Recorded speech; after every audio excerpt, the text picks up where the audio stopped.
Hey guys, and welcome back to my channel. We are here with another mukbang. So I have some buffalo wings, onion rings, french fries, blue cheese, ranch, and then extra buffalo sauce, and then a Coke in the bottle. And it just looks so delicious. I just cannot pass it up. Beautiful. So yeah, go grab a snack, come eat with me. I always love to watch these videos and eat with people whenever I'm not actually filming a mukbang. So I would love it if you grab some food, came and ate with me, and let's talk about some crime. So let's dig in. I already actually started eating a few because I filmed a TikTok first. If you're not following me on there, feel free. My TikTok username will be in the description, as all my other socials and whatnot too.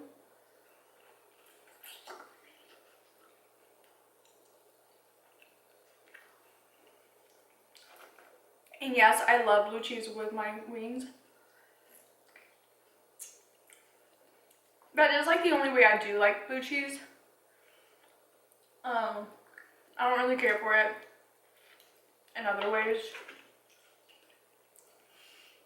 I forgot to buy more ketchup because I was out of ketchup. Remember one of the mukbangs before when I did the short stop one? Well, I'm now out of ketchup, so.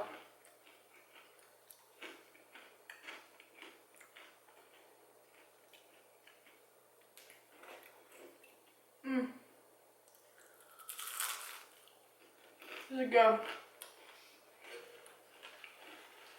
I'm probably gonna have to get some water in a minute though. So I'm dehydrated. And this is a lot of salt. And just fried food in general. So.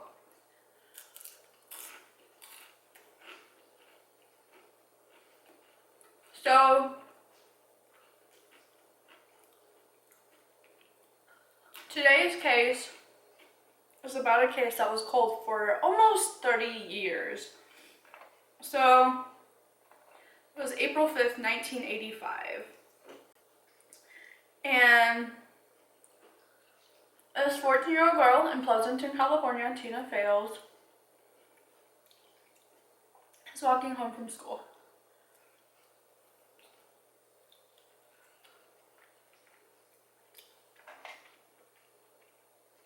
Now this is by choice, but not really by choice, because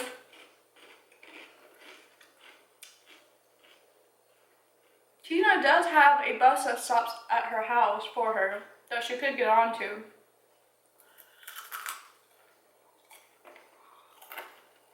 Oh, crispy. But she chooses to take this other way home called like the culvert. It's like a little like underground sewage pipe type deal.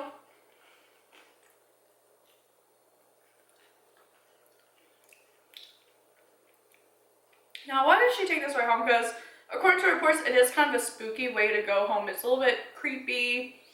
I think most of the kids at school do know about it, from what it seems. But she goes there because it's kind of almost like a shortcut because it just like leads straight to where her house is, so it's like perfect. But also, Tina was getting heavily bullied in school. And nothing just like makes me more mad than a bully. Like, I don't know why. When we've been watching Cobra Kai,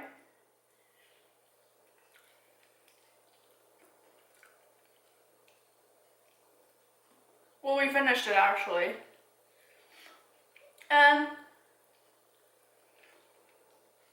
those kids, sorry, so good. Those kids just make me so mad. Like, I'm just so mad. Like, what gives you the right to be that mean to people? Ugh. So mad.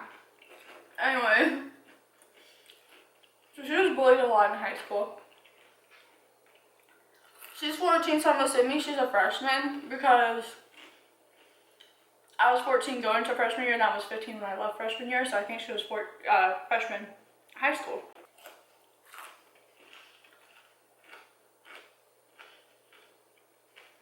No.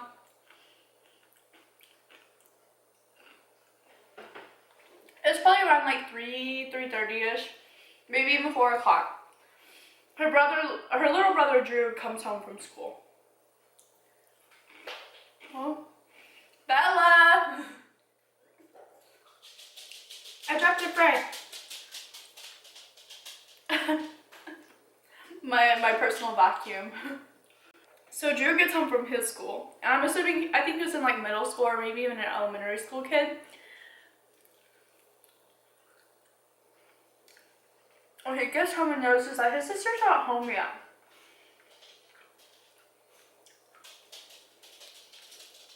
And he's immediately alarmed because his sister always beats him home. She's never late.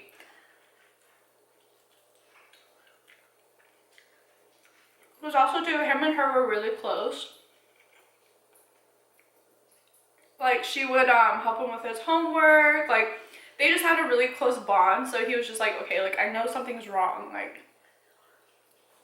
my sister would just already be home by now. So he's in the front yard about to like ride his bike around the neighborhood, I guess, to kind of look for her, see like where she's at. And he sees an undercover cop car pull onto a street.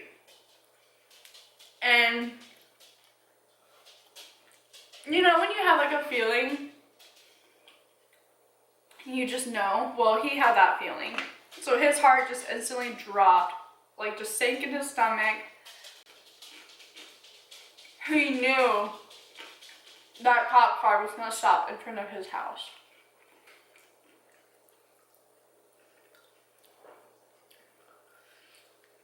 And he unfortunately was right. So by this time, I'm assuming, I guess the mom is home, or she was already home. I don't know. But cops show up, and the next day he's told that his sister was killed. So he's devastated. The mom, Shirley, is absolutely devastated too. It seems like they were a really close-knit family. Like, they had issues like every other family would have, and we'll get into that in a minute too. But it seemed like they all really loved each other, and they all were just like always there for each other. So this was devastating for everyone in the family. Let's go to the crime scene. I believe it was like right at the entrance of the culvert.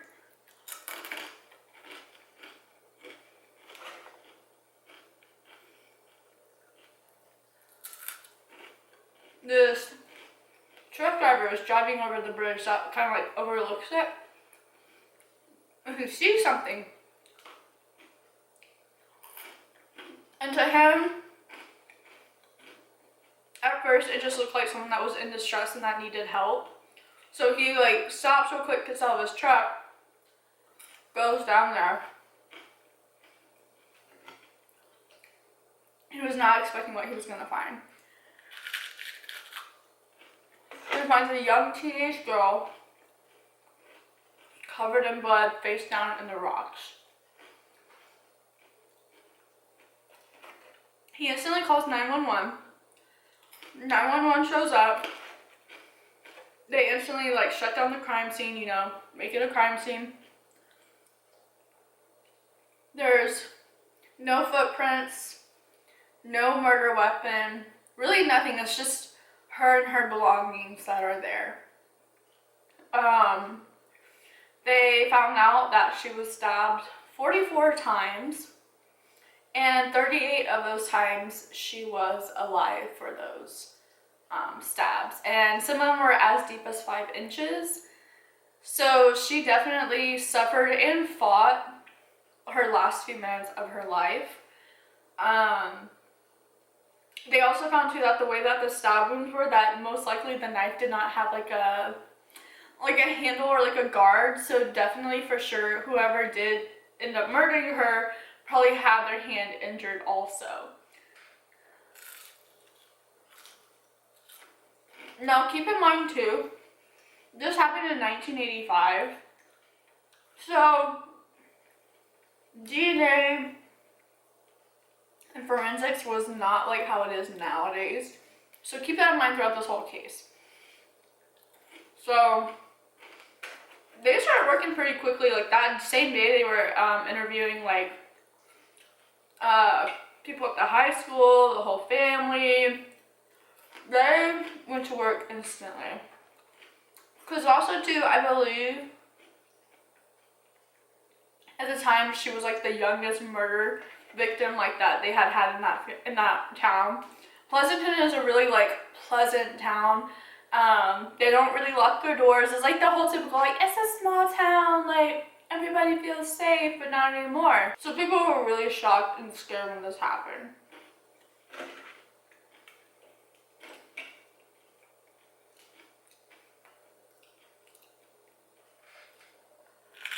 So back then they didn't really have like extensive like blood testing.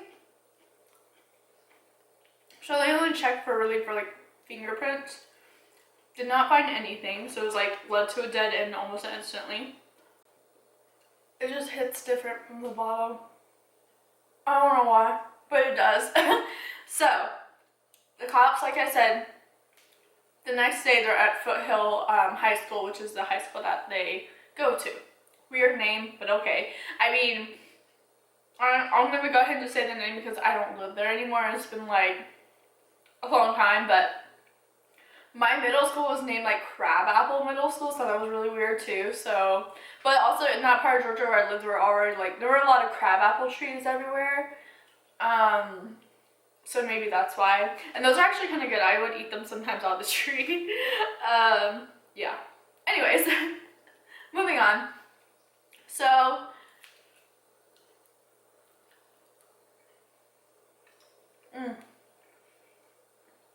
I love wings. They're already getting cold, but I thought about putting my electric pot under this to keep it warm, but I don't know.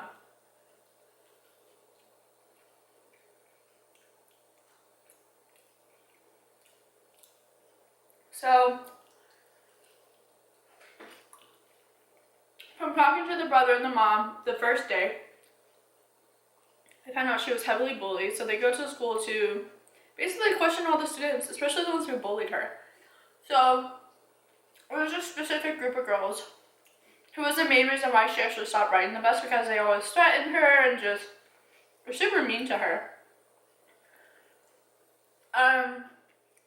Turns out, the day that she went missing, or was also murdered, they threw rocks at her in the parking lot, which, like, why? Like, what do you even get out of that? Like, that's not just makes me so mad. Like, what do you even get out of that? Like, that makes you feel good that you just threw rocks at a person? Let me not get into that. But also, too, apparently it was reported that other students heard those girls say that same day and threaten her that, oh, we should tie you up to a tree and stab you to death.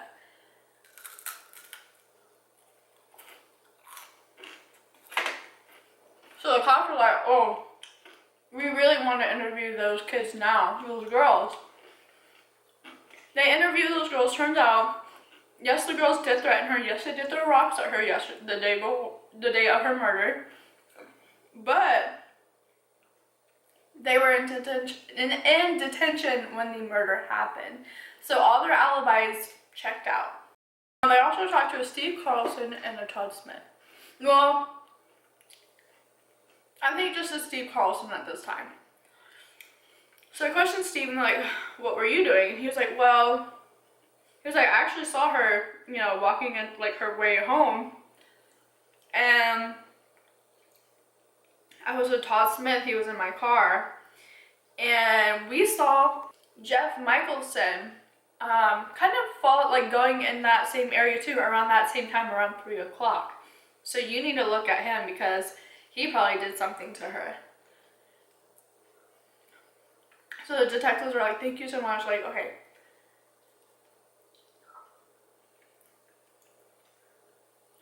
Just a heads up too, this case has a lot of suspects. I think in total this case ended up having like 10 different suspects. Like at the end of the day, this one's gonna be a doozy. Buckle in, like I said, grab a snack. So now we're back at Shirley's house, which is Tina's house. I initially was gonna say Tina's house, but it's really Shirley. Shirley's the one who I would say. But Shirley is Tina's mom. So they're interviewing Shirley, and she's like, well, she was bullied. I can't really think of anyone. They're like, well, do you have like a boyfriend? Do you have a husband? Does she have a dad in her life? You know, anything like that. And she was like, no, well, I have my ex-boyfriend, Keith. And it turns out that Keith is almost 20 years younger than Shirley. Keith is in his 20s. Keith is only a few years older than Tina.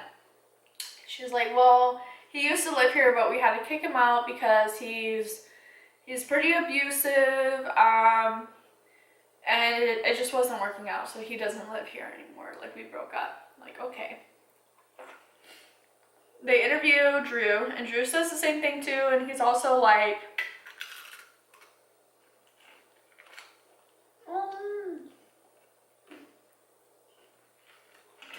he said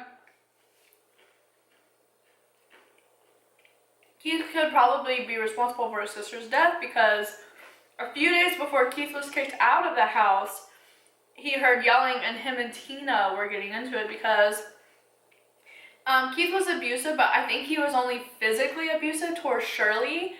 So I think Tina just had enough of it because she's getting bullied at school, and then she has to listen to her mom get hit at home and like get emotionally bullied by this guy too. So I guess she snapped on him, was just like, stop being mean, you know, and it created a whole fight, and then he ended up leaving. So he was like, if anything, he might have killed my sister because of out of like spite to hurt my mom. So the cops were like, okay, we'll go interview him. So also, as they're getting more suspects, like I said, Steve was saying, hey, you should go interview Jeff Michelson, another dude that he saw like creeping around the culvert at the same time around 3 o'clock that day. So they go and interview Jeff. So when they get there, oh, I have chicken on my sweatshirt. They go to interview Jeff. Now when they get there, like, oh, that's interesting. He has a bandage around his hand because his hand is actually cut open.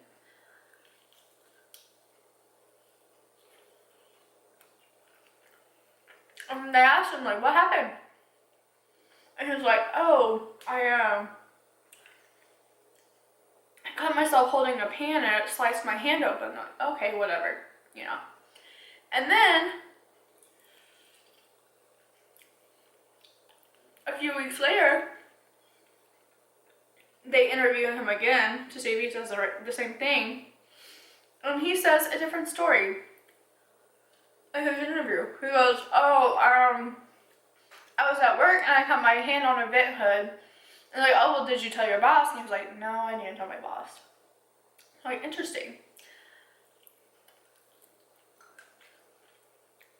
They also find out that Jeff is a pretty big bully too.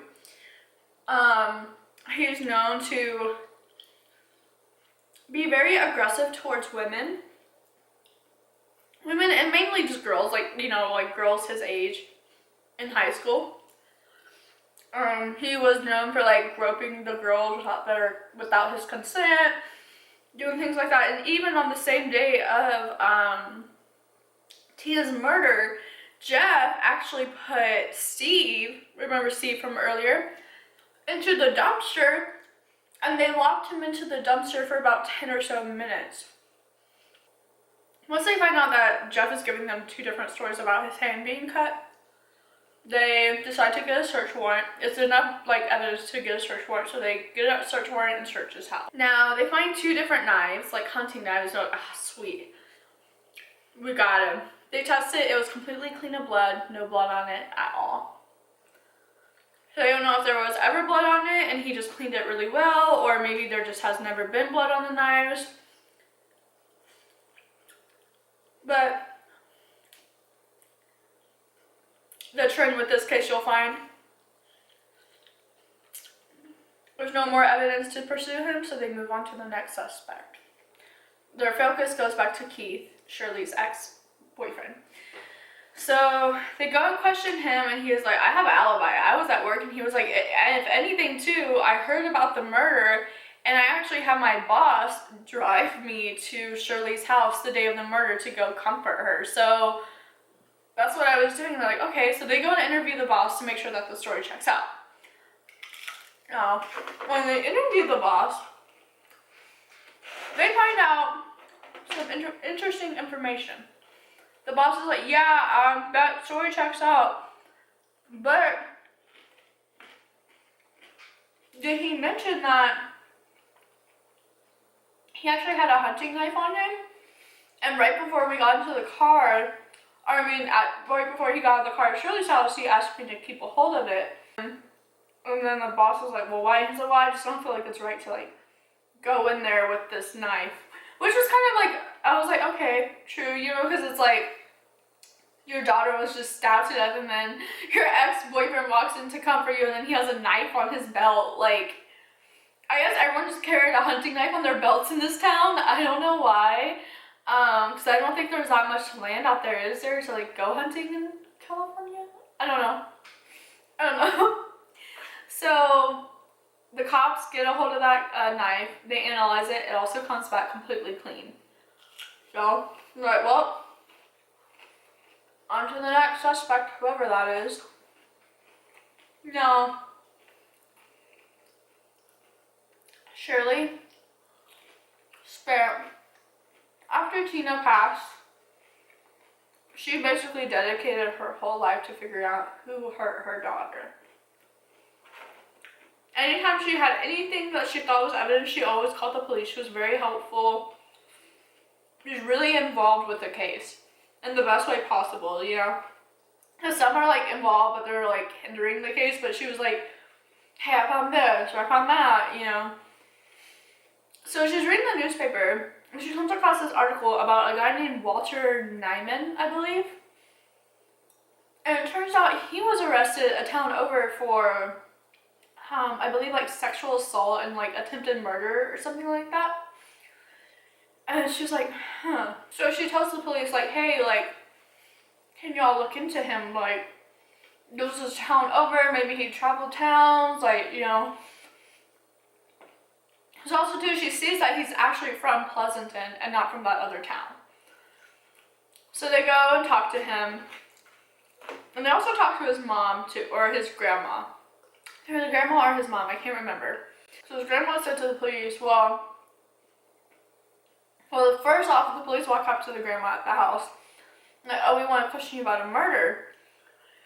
She goes, April 5th. I remember it like yesterday. And they're like, what? And she's like, is that the day y'all are talking about? And they're like, yes. And she's like, I remember it because Walter came home saying that he needed to leave town ASAP. And he just seemed really like flustered and just not his normal self. So I was like, okay, and then he just headed out basically. So the police get a search warrant to search the house. And I think wherever he was living at the time or whatnot. Or I don't know, I think he might have been in jail for the sexual assault still from the other town. So they find two pairs of like bloody clothes and then 2 bloody knives. And they're like, jackpot, 3 weeks in, case solved, wow, we're amazing. We're great, guys. Let's send this to the lab, close this case. We are done. We'll call Shirley once we have the information. Wow, good job, guys. Well, it was not that easy. The test results came back and it was actually just animal blood.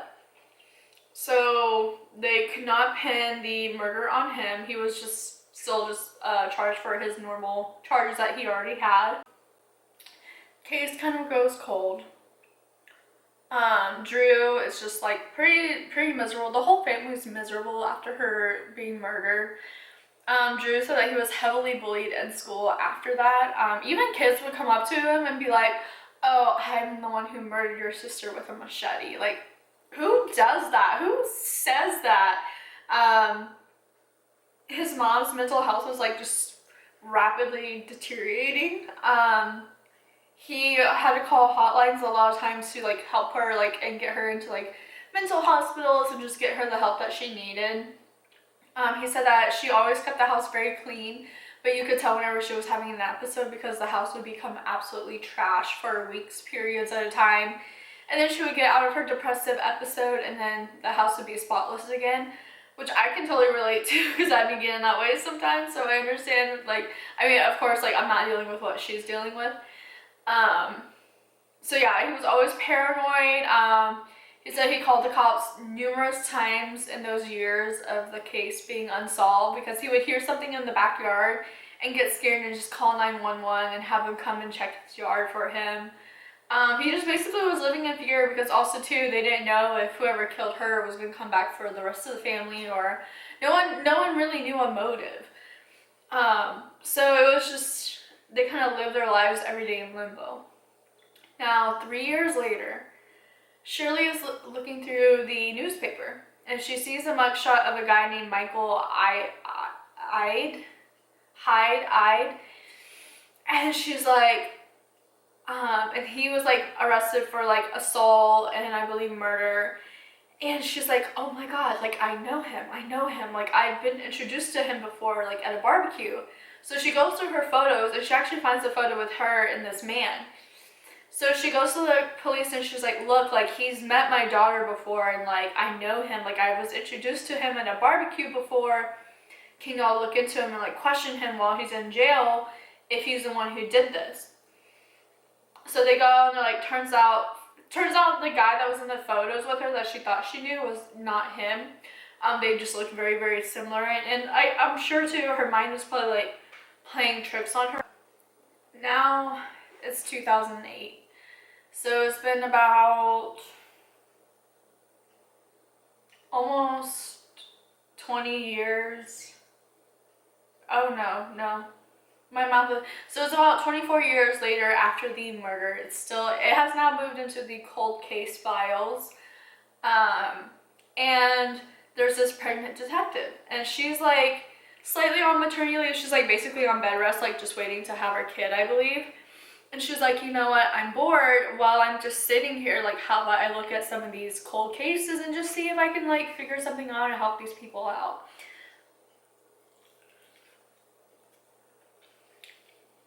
She just happens to pick up Tina's case.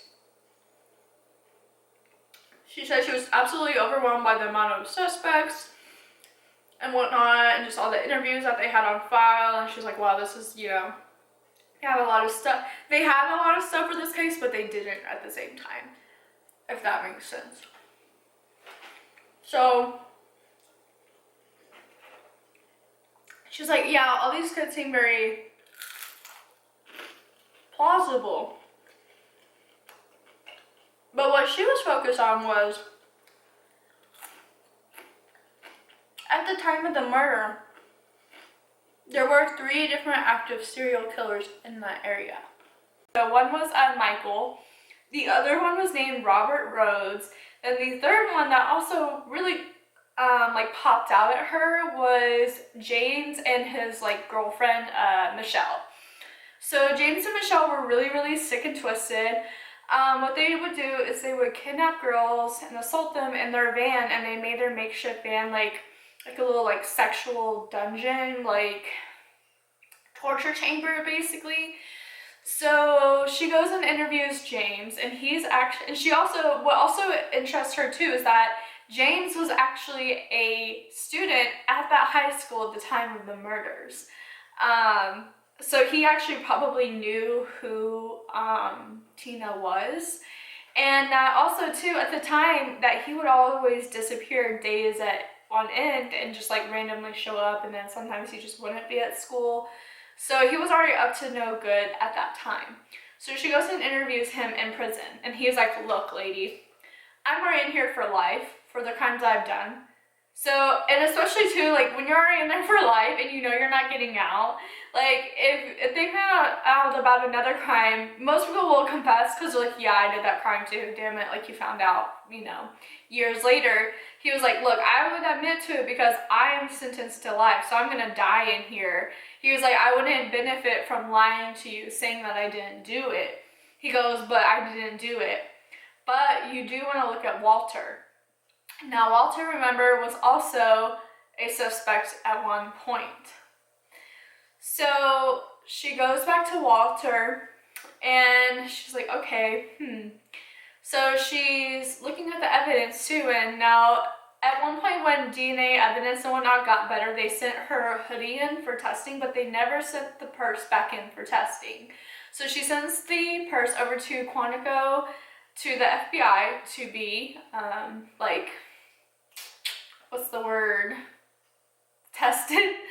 And they find 4 small drops of blood. And she's like, so close to finding out who it is.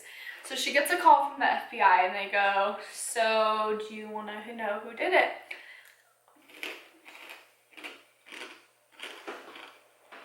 Oh, crispy. And in her head, she's like, yes, yes, yes, like, it's either James or Walter. One of them did it. Who did it? Which one of them did it? And he goes, Steve Carlson. And she is shocked. But then it all starts kind of clicking together.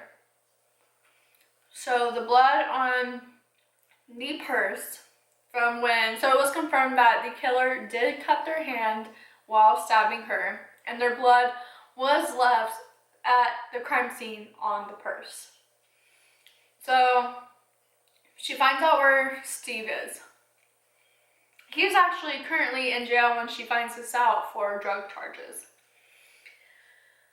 So they pull him into questioning and like, oh, and he's acting normal. He's completely fine. Keep that in mind, he's completely fine. And they go, so we actually want to question you about a murder that happened about almost 30 years ago at your high school, Foothill High School. Tina Fales. And he instantly just starts throwing up. He becomes physically ill, like extremely ill, almost instantly. And they're just like, that's interesting. And so they send him back to a cell. I don't think he really thought anything of it. I mean, like, I think he was getting nervous because he's like, oh crap. But then when they sent him back, he was like, okay, whatever.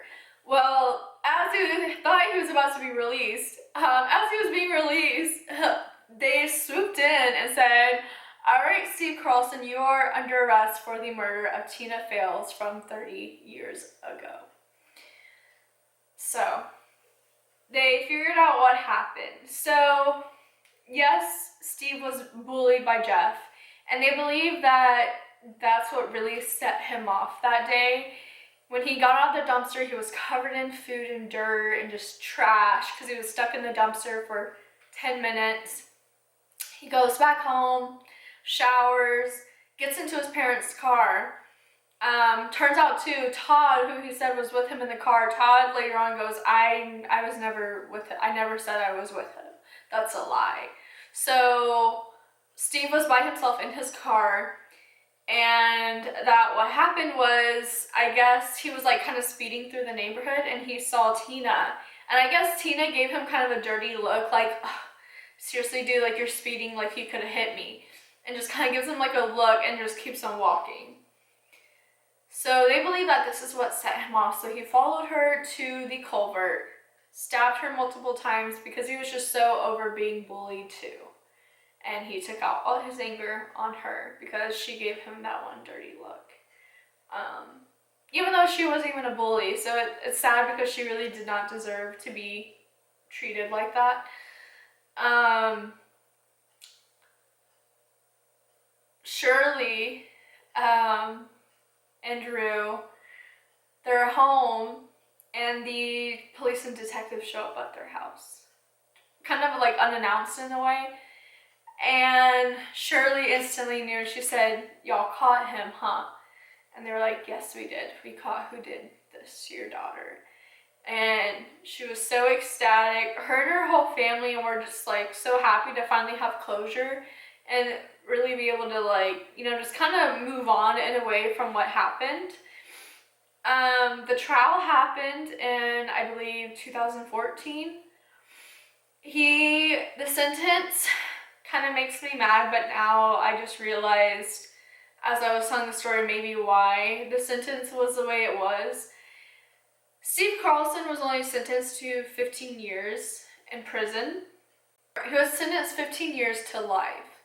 So I don't know if that means he will get out in 15 years, but now that I think about it, the reason they probably did that was probably like the statute of limitations. Maybe there is a statute of limitations now on cases. Because I mean, like I said, it did happen almost 30 years ago. And I know some states have like certain statute of limitations. Like if you committed like a murder back in like 40 years ago and they find out 40 years later, some states have it to where after 30 years you can't be charged for a crime. So maybe he had hit the like some type of statute of limitations to where they can only charge him a certain amount of time. Shirley, the day before the trial, she passed away from a heart attack, a massive heart attack according to the family.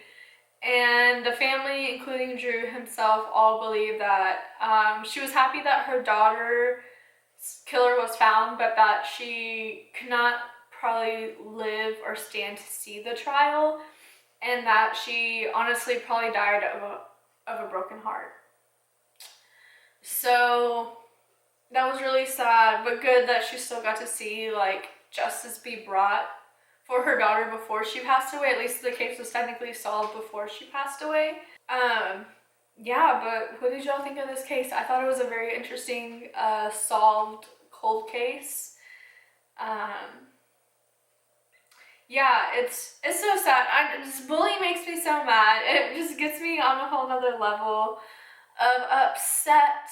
But yeah, I hope you guys enjoyed this video. I hope you guys ate a bomb meal or snack with me while I told this case and this story of Tina's life. I hope you guys enjoyed, and I'll see you on the next video. Bye.